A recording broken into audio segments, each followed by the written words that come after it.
I refer to Talent Chooses You as a philosophy book, which of course sounds insanely pompous. And I know that. No, I don't wear the saffron robes. No, I will not let you call me a guru. But it is a philosophy book because it's a philosophy book, not in I know how to think smarter than you do, because that's not really how that is. A philosophy book exists to change your perspective. The reason you read a book of philosophy, go to Plato's The Cave. Let's go way back, right? The cave is all there to kind of help you say, oh, these things you see, these things you think you understand, maybe you don't understand the whole picture. Maybe you're not getting everything you need. Maybe you need to understand why you perceive what you perceive and look around. I mean, that's a gross and disgusting distillation of one of the most foundational books in modern philosophy, in human philosophy, but there it is. But that's what it is. A book of philosophy is there to help you go, wait, maybe I need to think this differently. And that's really what this is about. Talent Chooses You is a philosophy book. And one of the big ideas, we've already talked about quality versus quantity, which again, I will bang, and that is a hill I will die on over and over and over again if you let me. You shouldn't, because it should be pretty obvious once you see it. But one of the other changes is that recruiting should not be left to recruiters. That's a weird thing to say, and I know it. But we're going to dive into this idea that by giving and siloing and ghettoizing recruiting to quote-unquote talent acquisition and recruiting only, and making it solely their purview, the business is shooting itself in the foot. And that's what we're going to talk about today on this chapter of Talent Chooses You, the audiobook 2.0, The Son, the Daughter, the Revenge, the Return, when we get back. So just as a reminder, this is the audiobook version of Talent Chooses You. This is what Season 2 of the Talent Cast is all about. Brought to you by the one and only recruitmentmarketing.com. It is a community for recruitment marketing professionals brought to you by Recruitix. Go take a look at it. It's recruitmentmarketing.com. Thank you so much to recruitmentmarketing.com for sponsoring the whole season, not just this episode. If it wasn't for them, I wouldn't be doing this, quite simply. They're really making this project happen, so I thank them. Thank you so much. So let's talk about chapter 2 of the book. What I refer to, I guess is what I wrote, is let's do it better this time. Why employer branding is the best way to reinvent your hiring. Why did you get out of bed this morning? Why did you wear that outfit? Why did you show up to that job? Why that kind of coffee? Why that kind of lunch? How did you decide what to watch when you got home? What did you do instead of 5 minutes ago? Why did you choose to go home at this second? And why did you choose to watch that show before you went to bed? Why is the question of our age. It's really been the question for a long time, but it's not until you built a larger ecosystem in which we have the information and the resources to really start to get beyond the how do we stay warm and how do we avoid the saber-toothed tiger and how do we make sure we're fed and how do we make sure our base needs are being met from a Maslowian hierarchical kind of need, right? For those of you flashing back to your 10th grade health class. Why is where it's at. Since we figured out relatively easily, more so than our forefathers or foremothers or ancestors before them, how to put clothes on our back, how to stay warm, how to stay alive, how to stay fed, how to provide for our families, the next question in the hierarchy of need is to start to figure out satisfaction. Now, in Maslow's world, that's the pinnacle of that hierarchy, and that's may or may not be completely accurate, and I'm not here to quibble with a man who's been dead for a very long time. But today, I'll quibble with dead people all day long. It's my podcast. I get to do what I want. But it is about the why. Why do we do what we do? Why make these choices? Our worlds are filled with seemingly infinite choices. We have abundant resources. We have the options. It's a world of technology that our parents think is magic, all but. And, hey, we live in a world where every song, show, movie, article, book, idea, it's at our beck and call in seconds. You have to just type in Akio book and it appears, Harry Potter style, right? It's magic. You can do anything.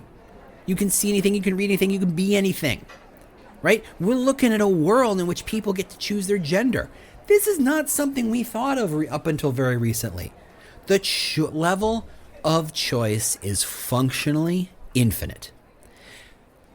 But if you can do anything, then what you choose to do isn't based on constraints, but it's based on your wants, which is really, really different. If you grew up in the 1950s and you were living in, let's take the state of Chicago, and you were black, there were very, very specific things you were allowed to do, and a whole lot of things you weren't. And even if you chose to do things that you were allowed to do, you got paid a lot less than people who might have done it otherwise. Someone who's white, perhaps, right? If you're a woman in the 30s, you had a very different set of choices than a man in the 30s, right? You had constraints. You picked from what was available to you.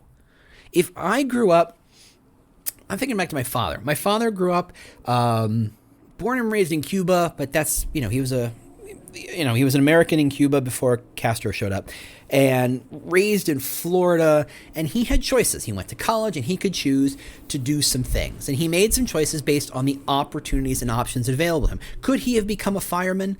Maybe. Could he become an astronaut? Probably not. He wears glasses. Could he have become a cop?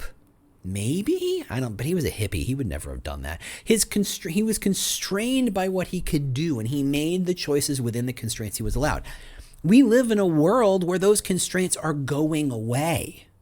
And that's not just based upon what do you want to do with your life and feel satisfied, which of course comes with its own kind of barrels full of fear and uncertainty and what if I'm choosing wrong and what am I doing with my life and the existential crisis that seem to live in everybody's Instagram feed right now. We're not talking about that. We're talking about what you choose to do in a job. And why do we choose anything really like that? Understanding that why, understanding the why we choose, what motivates us. And I think motivation is an important word because we're going to talk about motivations a couple of chapters down the road. But understand why we choose to get on that diet. Why do we choose to do that exercise? Why do we choose to watch this show and not that show? The why helps us understand who we are, but it also understands what you can offer someone to get them to want to choose you, right? This is the secret of connecting with talent. It's about how you get them to work for you. We talked earlier about the Oprah example. The best of the best is not trolling job boards. They can choose almost anywhere. They have more options, even if they don't want to move to New York or San Francisco or wherever. If they choose to be remote, they still have more choices because they're great talent and they can choose where they want to go. You have to figure out what you can offer them that they want. Now, you've heard the old story about the two stonemasons, right? They're at work and someone walks by and he asks the first stonemason, what are you doing? And he says, I'm building a wall. And the guy goes to the next stonemason and says, what are you doing? And he says, and it's always said this way, I'm building a cathedral, right? You notice the change in tone of voice. That's just always how the joke gets told. And it's not really a joke. It's a I don't know, an aphorism? I don't know. It's a saying, it's a thought, it's an idea. What are you going to do? It's this idea that the person who thinks they're building a cathedral is doing a better job than the person who's simply doing the task at hand, right? If you know that this is a wall that exists purely to separate that space from that space, and you think, well, it doesn't have to bear much weight, it doesn't have to do much, no one's going to touch it, no one's going to sit on it, I can do just enough to kind of keep the wall up, and that's fine. But if you think you're creating something that's sacred or holy, you're going to do a better job. You're going to spend a little more time making sure the stone sits just right, that you're creating these level edges, that you're not leaning one way or the other. You're going to tidy up your workspace. You're going to do the little bit extra to make sure that everything's right. Because to you, it's not just some wall, it's something important. The why isn't just a thing in our head, it drives the output. This is really important stuff, right? The person with the stronger why is going to be associated with the job and more professionally satisfied with the outcome. They're going to be thrilled. They're going to, in the stonemason aphorism, whatever, they're going to drive by this building 30 years from now and, tousle their kids' hair and say, I helped build that thing, that amazing cathedral. And they're going to feel pride in that. Whereas the person who built a wall is going to forget they built that darn building at all. Right? Are they doing it for a paycheck? Why are they breaking their back? Is it just the purpose of doing the thing to put just enough food to keep life and sustenance happening? Or are they doing something more? And I think the cathedral story is interesting because both jobs get paid the same. Whether you think you're building a cathedral or think you're building a wall, you're laying stone on top of stone with some sort of mortar or grout in the middle, you're doing the same job. The pay is the same. In fact, the person who's being more specific and careful with it might actually get paid less because it's taking them a little longer to do the job, and maybe you're being paid by the job, and so maybe there's some sort of incentive to make haste, to do it faster. That's how you build more jobs and make more money. It's not about the money, though. It's about the reason why. And it's not just some old parable. It's a reminder that the why drives us every single day. It drives our work. It drives our relationships. It drives our life. It is why we do and how we do what we do. But so often we forget its power when it comes to bringing the best talent to go to our business. We spend the time and energy and money attracting people to a role. We train them, we measure their performance, and we assume that they're going to show up for the paycheck? Great talent says they want more. They say it all the time in a million different ways. But we don't ever ask them what would make them happier. We just assume it's all about money and throw more money at them. I mean, that's functionally what all the best developers in the Valley, say they want. They want more money, but do they really? Money is just their way of measuring their worth and measuring their value. It's a way of saying, I'm a better coder than you are.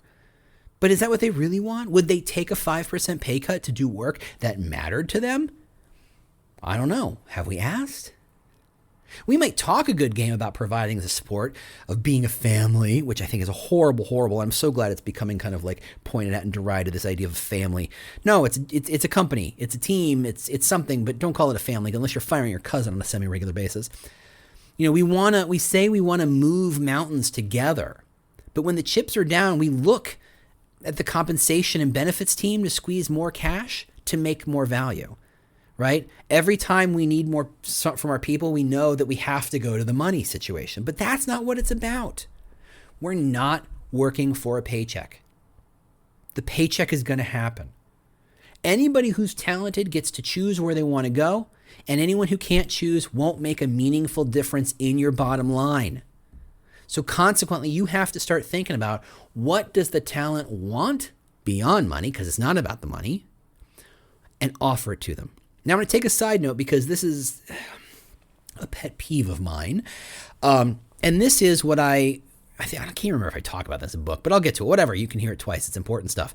The idea is that if you go to LinkedIn and you're friends with a lot of recruiters, as I am, even the great ones are still saying, join me, or we're hiring, or I'm looking for a blank, and they look for a title. They all sound the same. And they all sound the same in the exact same way. This is what I want. I'm hiring. Join me. Me. Great talent. Oprah doesn't, and I apologize for this ahead of time, doesn't care about you. Oprah cares about Oprah and people she can help, but not in the way that she's going to help a recruiter. Oprah cares about what Oprah cares about. Great recruiters are the ones who write postings who talk about, this is what you're going to get. And it's not going to be about we're a high paying salary. It's going to be about, imagine the satisfaction of building X or Y or Z. Imagine being surrounded by people who are going to push you to perform. And I use imagine because it's a good kind of way to kickstart a different way of thinking about it. But imagine a job you look forward to instead of having the Sunday scaries. Those job postings on LinkedIn are going to perform better, not by a more people will look at them necessarily, but in a the talent you want will see that and engage far more than we're hiring. Spoiler, everybody's hiring. Yes, everyone. Have you seen LinkedIn and Indeed? Everyone is hiring. Everyone's projected to double their staff in the next 2 or 3 years. Everyone is hiring all the time, 24/7. There's no such thing as if that company's not hiring, they're dying. So anyway, everyone is hiring. Saying you're hiring is like saying, hi, I breathe. Cool, that's good for you. How does that impact me? I also want to point out that I never notice salespeople go on LinkedIn and saying, I'm selling. But that's what recruiters are doing. I'm recruiting for this job. Salespeople don't start off by saying, hey, I'm selling widgets, or I'm selling software, or I'm selling. No. Most of them have figured out that nobody cares what they're selling. What they care about is what the selling gets them, what that product, what that service gets the customer. They talk about, here is the problem I'm solving. So at least salespeople get that. And there's a lesson we could be stealing from sales and marketing, but we don't, sadly. But anyway, this is my high horse. Stop saying we're hiring. Stop saying I'm looking for a blank. No one cares about that. What you need to start thinking about is why. Why would they engage with you? Why would they talk to you? It's not because you're hiring, because again, like I said, everybody's hiring. It's not because they want to join you, because they don't know you. They don't care that you're looking for a new senior nurse. They don't care that you're looking for a director of sales. They don't care. If they cared, they'd have gone on the job board and found that post anyway. They didn't need you to say that, right? But if you start to engage the why, it's going to be a different conversation. We need to ask our employees why they want to work there, why they choose to work there. Every morning they wake up and whether they commute by walking to their dining room or commute by going in a bus or a car or a train or a boat, I don't care, but they choose every day to show up. They make that choice. Why? Again, if they can go anywhere, why? And if you don't understand that why, you're in trouble. We need to ask leadership why the business exists. We need to ask managers why they hire who they hire. We need to ask the candidates why they choose to apply or didn't apply.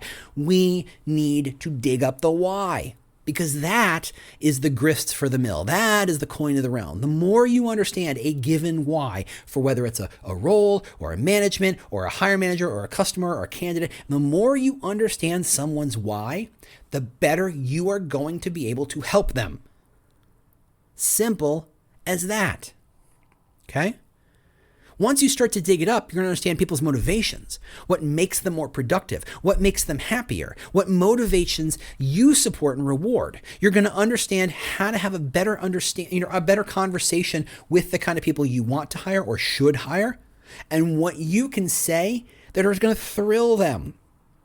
You don't want people, we're going to talk about this in a minute, you don't want people who will work for you. You want people who want to work for you. You don't want people who want a job. You want people who want this job. I said that right. Employer brand ultimately helps you get past decades of recruiting processes and HR structures that realize that business success starts with why.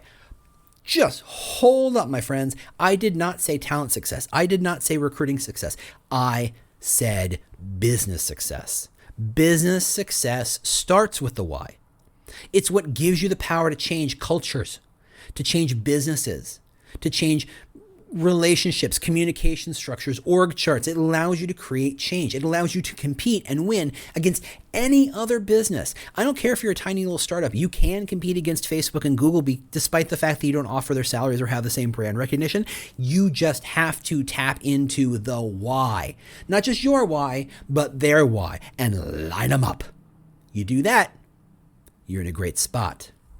And yeah, that sounds like a lot, but it is something you can do starting right now.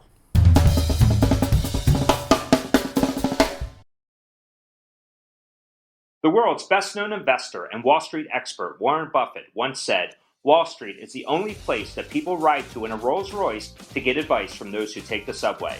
Mr. Buffett's quote is remarkably accurate, but how many people would rather receive advice from him than someone simply guessing?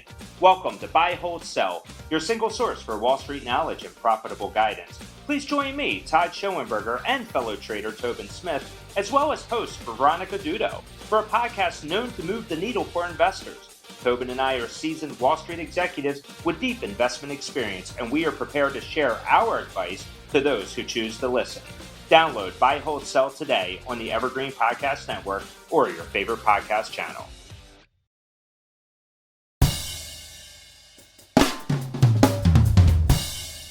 Change your perspective.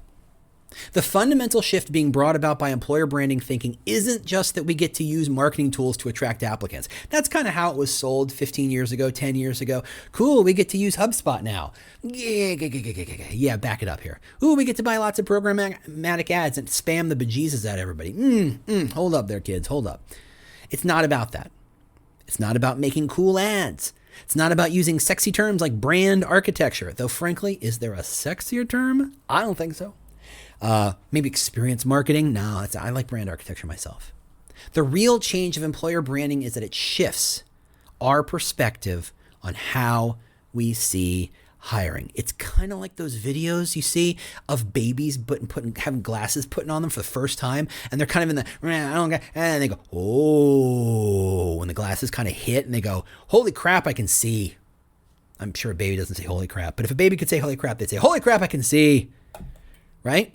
That's what employer branding is for me. And that's what it's all, to me, when it's done well, it makes everybody go, holy crap, I can see. All the stuff that's been standing in front of them, the stuff that they've been ignoring, the stuff that they've been told and trained and taught was fine and acceptable. Holy crap, I can see. Right? We need to change the process. We need to change the perspective. But today, I guess you're going to have to ask who's the question of who's in charge. Who's in charge of hiring? Who's responsible for bringing new talent to the door? Well, recruiting, obviously, but think back to any great hire you've ever helped make, whether you were the hiring manager or the recruiter or whatever. Did the recruiter scope the job? Did they determine the level or the title? I mean, the chances are they didn't even write the job posting. Chances are they didn't decide how to market the job. When a candidate came to the ATS, how much flexibility and leeway are the recruiters given to spot and present interesting prospects who aren't exactly a match, right? To say, hey, this person doesn't quite fit, but they're going to be game changers. Of course they didn't, because they don't have that kind of time, right? Can a recruiter stop an executive scandal from getting out? Did a recruiter control who was or wasn't on the interview loop to ensure that a female candidate would have at least see one woman in the interviewing loop, right? For example. Did the recruiter sit in every part of the interview to make sure the hiring manager wasn't distracted by their phone and was engaged with the candidate and asked good questions, or that the same questions weren't asked over and over and over again by the fourth hiring manager, the fourth interview loop? And when they decide to facilitate the conversation or the negotiation, do recruiters have any kind of negotiating power? Every single thing on this list creates, shapes, and determines how successful the recruiter can be in hiring, but the recruiter has no power over any of them. Flip the script. The HRBP responsible for the number of applicants? No, they're not responsible for that. They're not measured on that. No one says, hey, HRBP, you didn't level this job right. We didn't get enough applications. That's your fault. Never happens. Is the comp team ever evaluated by the time to fill? I mean, if you pay twice as much, will the time to fill go down? Yeah. But are they measured on that? No. Is the hiring manager ever shown the dashboard that their quality of hire scores are lower than standard? Hey, hiring managers, you're hiring the wrong people. You're evaluating people incorrectly. You're bringing in people who don't last more than 12 minutes, but everybody else seems to be doing it right. What are you doing wrong? No, that's not. They're not hired. They're not fired for that. They're not measured on that. There's no KPI for them. Recruiting is a huge part of hiring, but we can't lean on them when hiring isn't going well because they can't fix the problem. Certainly not by themselves. Recruiting is a system. And I love the word system myself. If you ever want to get into systems thinking, or at least just read the first 2 chapters of Peter Singh's, or Singhi, I think is how it's pronounced, The Fifth Discipline. There's a thing called the beer story. It just is going to blow your mind. It's a thing you see every day, but you don't always realize what you're seeing. And it helps you kind of see that you may think it's a straight line between what you do and what the outcome is, but it's all about the larger system. And recruiting is absolutely a system. Instead of seeing recruiting as the driver for hiring, employer brand gives us the chance to step back and see hiring as something the entire company is responsible for. Yes, the entire company hires. Even though the recruiter is kind of facilitating that process, they aren't in charge of it all. Every part of the company has some impact on hiring. But if we keep pushing the recruiter button every time we have a talent need, we're never going to solve the problem, right? It's like blaming the waiter for the food not tasting right. They might be your contact point, but they didn't season the dish. They didn't cook it. They're just there to work with what they got, right? You need to see that employer branding isn't an illness, but a means to seeing the larger system, to seeing the bigger picture, to understanding the challenges that might be there. You got to know that, yeah, you can have the best recruiters in the world, but if they're recruiting for a company that doesn't pay well, that is seen poorly, that is working towards the systematic destruction of, democracy. And by the way, Facebook is suddenly having to pay a premium to hire because no one wants to have Facebook as a logo on their resume, right? This is one of the top companies. They print money. They pay more than almost anybody in the known universe. And yet suddenly, because of the last year or two's worth of scandals, it's hard to bring people in. That's not on recruiters. That's not even on employer brand. That's on the company. So if you just assume recruiting is for recruiters and that's all that matters, you're going to try and solve the problem of the busted down car by swapping out a tire. Hey, have you checked the engine? That might be the bigger problem. But as recruiters, as employer branders, we are asked to stay in our lane, to stay in the space, to not go and fix things, right? I have seen plenty of examples where recruiters are, gently maybe, but they're handed their head when they try and say, hey, we're going to apply some very strict and straightforward service level agreements with our hiring managers. Hiring managers don't want to hear that. Hey, you're the recruiter, you go hire. You make this happen. You figure it out. Even though we all know that the hiring managers have a bigger impact on hiring and who you hire and how quickly you hire, oftentimes than the recruiter does. But they don't want to hear that. It's not part of their day job. It's not what they're measured by. It's not what there's no KPIs around it for them, right? We've all seen the hiring managers that complain the most are the ones who invariably are not filling out the interview feedback forms ever, right? Is that a fair assessment? Ask your recruiter friends. Ask them if their biggest pains in the butt hiring managers are the ones who are doing the heavy lifting or the ones who just assume recruiters are going to do all the work and don't engage. You'll find out pretty quick. Look, singers are going to sing and dancers are going to dance. Recruiters are going to do what recruiters are going to do. They're people. They're going to go work the people. And that's what we pay them for. That's what we ask them to do. It's what they excel at. But as we measure them and how many roles they fill and their time to fill, they're incentivized to look at the problems of hiring the same old way. In a lot of reasons, the reasons we're kind of backed up into this cul-de-sac of bad hiring is because we've applied bad KPIs and bad metrics to recruiters who do not have the time or skill sets per se to think about these problems differently. That said, as an aside, most recruiters who are really good, they see these problems too. They have ideas on how to fix them, but because they're overwhelmed with recs, and because the answer is faster, harder, they don't have the time to explore or consider. They don't have the perspective to say, ooh, I know what tool will solve this problem. They can't solve it because they've been asked to create this problem, right? If you ask most recruiters to solve the hiring problems, without shifting their perspective, their answer is going to be, we need more recruiters. Oh, I don't know, let's increase salaries for the new roles that we're hiring. That'll make things easier. Which again, it's not fixing the system. You're just making the train wreck happen faster, right? The problems that keep you from hiring better talent aren't too few recruiters or bad tools. A great company that really leverages employer branding thinking, and that's important, not just leverages a strong employer brand, but employs employer brand thinking, can hire great people without an army of recruiters. They solve the problem by seeing the situation differently.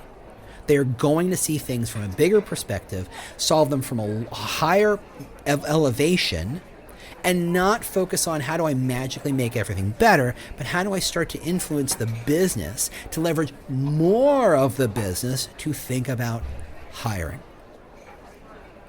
All right. When I see you next week, what are we going to talk about next week? Ooh, we're going to start talking about the recruiting funnel and how much it's the worst. And we're going to completely reinvent that. So that'll be fun. Thanks so much for listening. Thanks again for recruitmentmarketing.com for sponsoring this. They are the community for recruitment marketing professionals.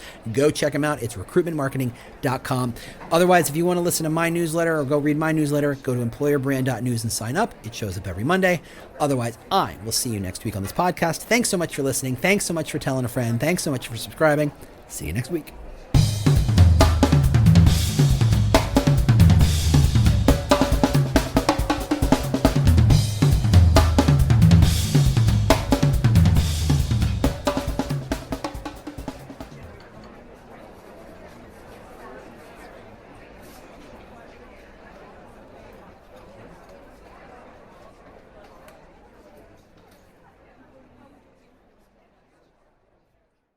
Do you love news about LinkedIn, Indeed, Google, and just about every other recruitment tech company out there? Hell yeah. I'm Chad. I'm Cheese. We're the Chad and Cheese Podcast. All the latest recruiting news and insights are on our show. Dripping in snark and attitude. Subscribe today wherever you listen to your podcasts. We out.